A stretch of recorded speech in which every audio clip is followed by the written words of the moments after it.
Nah, untuk apa kalau kita hidup itu nggak ada manfaat lagi? Untuk apa? Makanya kalau tadi Bapak mengatakan kita sudah nggak muda lagi, tua. Lah, untung-untungan kita masih tua itu peduli. Kalau kita sudah tua sudah nggak peduli. Terus mau siapa lagi yang mau peduli dengan budaya dan bangsa kita sendiri itu loh.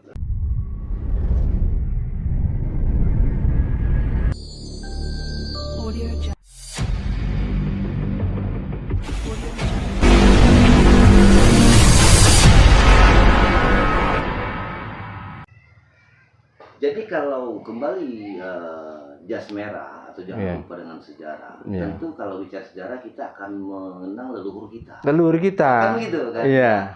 Ketika kita mengenang cara kita menghormati leluhur kita adalah apa yang leluhur mereka telah terapkan untuk menjaga kebersamaan ini, mestinya harus dibangkitkan kembali itu. Jadi kembalikan ya, termasuk benar dengan seni itu. Iya. Tanpa kita disentuh rohaninya, nggak mungkin bisa bangkit. Nah, itulah. Dari jalan seni itulah kita tuh akan mengenang budaya dan akan mengenal budaya itu. Itu. Maka sentuhan rohani itu penting. Dan dari tadi yang saya bicarakan itu sebenarnya juga sentuhan rohani bagi orang yang waras, yang masih umat karena rohaninya sulit untuk kesentuh. Ya sudah, lakukan itu saja. Tapi ya jangan lupa nanti harapan yang dimaksud kalau sudah mati nanti masuk surga. Mungkin itu bukan surga tapi swalego mungkin. Gitu. Karena dia lupa surga yang dibayangkan di sana lah, dia mati dikubur di sini kok. Iya. Mestinya kalau dia itu mau mencari surga, ya kita dari sini ya dikubur di sini, dan akan diserap bumi sini lagi, diserap ke tanaman nanti dimakan anak cucu kita. Walaupun mati kita ada manfaat, nah itulah surga, Pak. Nah roh kita gimana? Roh kita lewat dari zat-zat yang diserap oleh bumi. Melalui zat itu maka bereinkarnasi. Yang reinkarnasi apakah perjalanan, apakah cara berpikirnya atau perilakunya, itu yang dinamakan reinkarnasi. Gitu. Nah itu kalau orang nggak kesentuh rohaninya, nggak nyampe ke situ, seolah-olah setelah mati ya sudah di surga itu langgeng, ekal. Terus di sana pesta seks. Itu. Dia lupa kalau mati itu meninggalkan anak cucu, bahkan nanti cicit dan lain sebagainya. Nah untuk apa kalau kita hidup itu nggak ada manfaat lagi?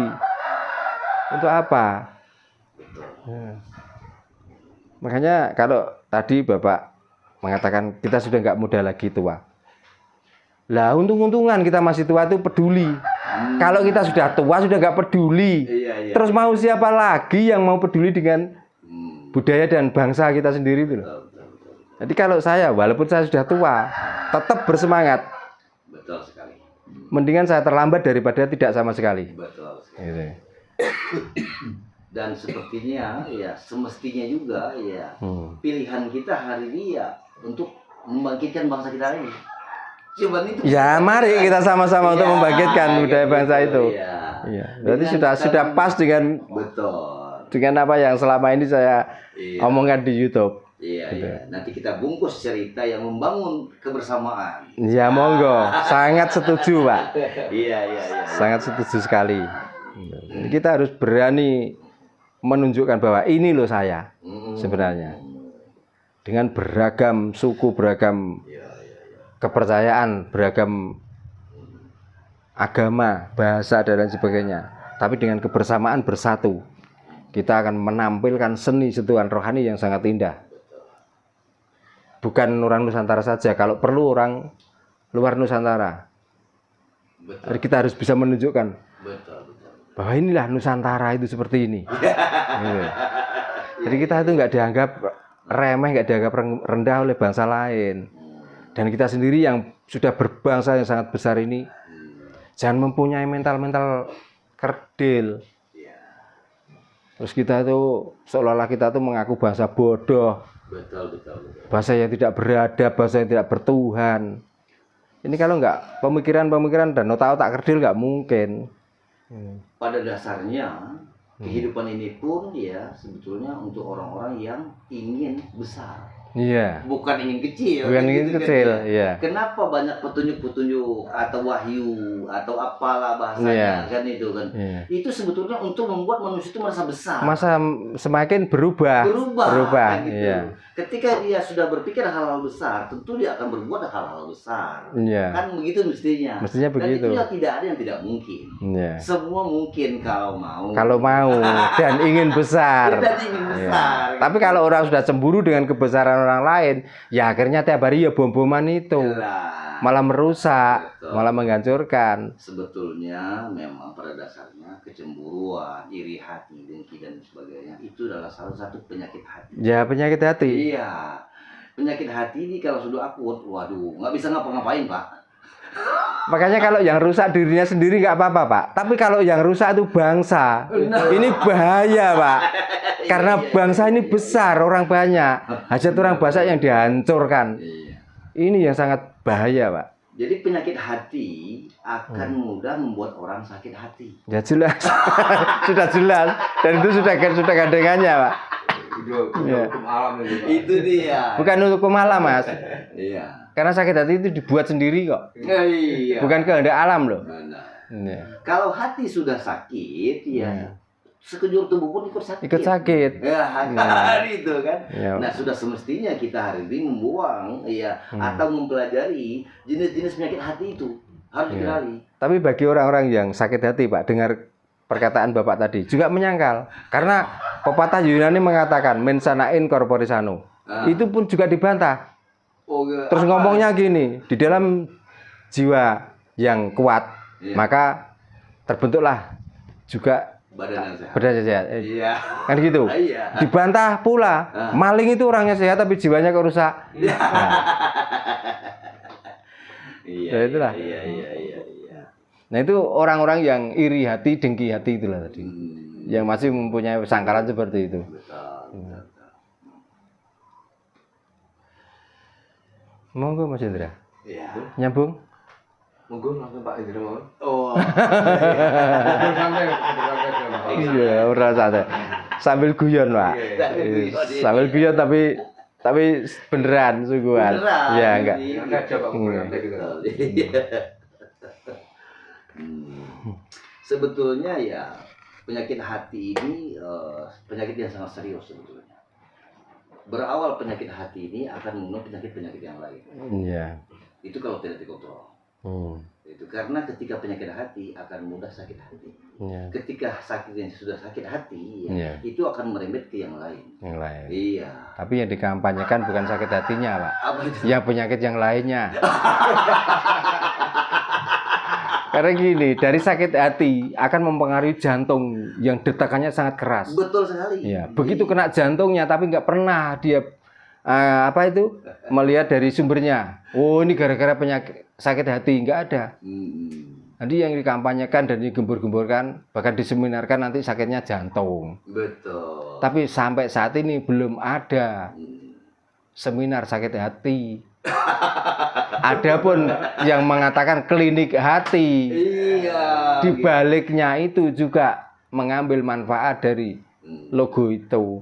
Ini loh, kelihatannya kayaknya klinik hati, tapi begitu sudah banyak masa yang datang, masa itu ditarik iuran, Iya. kan begitu. Betul. Seolah-olah itu mengobati hati, tapi sebenarnya malah menyakitkan hati. Padahal tamak itu salah satu bagian daripada penyakit hati. Penyakit hati. Nah, itu. Makanya Tamak itu. ini kalau nggak penjajah yang luar biasa nggak mungkin. Hmm. Gitu loh. Makanya kalau sudah dirusak otak dan hatinya, bahasanya orang Jawa, menungso tinggi kari gembunge, Pak. Tinggal wujudnya manusia, tapi hati dan otaknya sudah nggak manusia lagi. Akhirnya apa yang diperbuat menjadi menungso. Soalnya kalau manungso masih bisa memanunggalake, menyatukan rasanya. Tapi kalau menungso wis menus senengane gawe dosa. Nah itu loh. Nah itu semuanya bersumber dari sakit hati. Nah di Nusantara ini banyak orang-orang yang masih sakit hatinya. Gitu loh. Iya.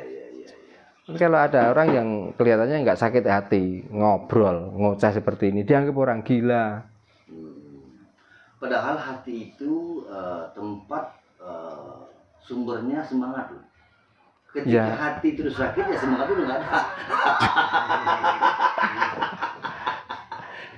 Iya kan gitu. Lah, makanya kalau kita itu belajar dari agama, bukannya ada cerita waktu Nabi Muhammad itu Isra Mi'raj, mana yang dibersihkan waktu dibedah? Iya. Bukannya hatinya. Betul, iya. Karena hati adalah letak rasa, Iya. letak Tuhan. Bahkan Gusti sendiri di antara tubuh ini mana yang harus dibagusi? Betul. Kan tetap hati. Hati. Nah, kan itu. Karena Isra Mi'raj itu asal kata dari Ma'rij itu naik. Lah ya makanya. Jadi orang bisa naik derajatnya itu ketika Hatinya bersih. Ya. Nah, kan gitu. Iya. Makanya kalau orang Jawa, orang yang bisa menjadi santri adalah orang yang bisa menjaga satu lesan, dua hati, tiga pakarti. Itulah santri. Jadi santri bukannya orang yang belajar agama atau bisa membaca tulisan Arab atau membaca Al-Quran dan manut dengan kiai, bukan itu. Orang itu kalau sudah bisa menyatukan antara ucapan, hati dan perilakunya, itulah namanya santri. Tiga hal yang sudah putus. Iya. Artinya putus itu semuanya sudah bisa dikerjakan. Bukannya orang yang baru pakai peci baru, sarung baru, baju koko baru, terus seolah-olah saya lo santri. Ini kan orang nggak paham. Makanya antara kiai dengan santri itu tingkatannya lebih tinggi santri daripada kiai. Makanya kalau kiai belum tentu santri, tapi kalau santri sudah tentu kiai. Makanya jangan bangga kalau disebut kiai, apalagi haji. Iya. Kebanggaanmu di mana? Coba. Kalau disebut Pak Yai aja. Iya. Pak Yai belum tentu tahu apa makna dari Pak Yai. Karena Kiai itu orang sangat berat, saya pun nggak berani, Pak. Betul, Pak. Iya. Karena tahu maksud dari Kiai. Benar. Ki itu orang yang tua dalam arti ilmunya. Yai adalah yang dituakan. Coba, apakah kiai-kiai sekarang itu sudah memiliki itu semua? Wong kiai-kiai sekarang itu malah yang dibicarakan itu lelucon. Dagelan malah. Apakah itu seorang kiai? Karena kiai bukan sebutan orang yang beragama. Kiai adalah milik kerajaan-kerajaan terdahulu yang dianggap sakral, dianggap tua, itulah kiai. Bahkan sampai kebo pun disebut kiai, bahkan sampai keris pun disebut kiai. Bukan bendanya, tapi kesaktian dari benda itu loh. Itulah makna dari kiai.